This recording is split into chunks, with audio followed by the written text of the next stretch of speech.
Hey, this is John Mark from the SF department, and we got a story for you. All right. Well, I'm John Mark Ambler. I'm from the SF department, and apart from praying for people and places and engaging with people here that are getting ready to go into ministry here or other places or in other nations, we get to travel. And I want to tell you actually a story of two women. One of them is Asta. She lives in Nepal, and when I was there after the earthquake, I got to know her and her husband. They were just newly married. She's the 8th of 9 girls. And I asked her, did your father ever talk to you about marriage? And she just had been married 3 months.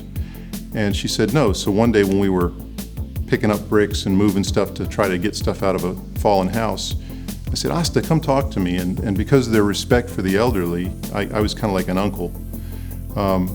She sat down and we just spent maybe 5 minutes, and I talked to her about the value of a woman and what she gives to the marriage and how she influences her husband and others and her importance to the Lord. And just that 5 minutes was worth the whole trip, to watch her embrace who she was and who God had made her to be. Another woman I want to tell you about was a student in one of the SOEs a couple of years ago. And I loved to come into the cafeteria and just talk to people. And so I asked this one girl, what are you getting from your class right now?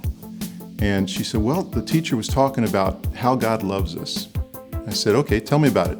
How do you know God loves you? And she kind of stuttered and stumbled, and then I felt like God said to ask her this question. I said, how many people in your family? Do you have brothers and sisters? And she said, yes. And I said, okay, suppose one of your brothers was killed and you were at the funeral and somebody comes up to you and said, don't cry, you still got another brother and sister.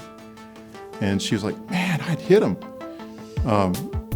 But she suddenly got a realization that she was important to God, and if she wasn't there, he would miss her. So what we get to do is to bring treasures out of old and new and just let people know their value to God and how to share it with others.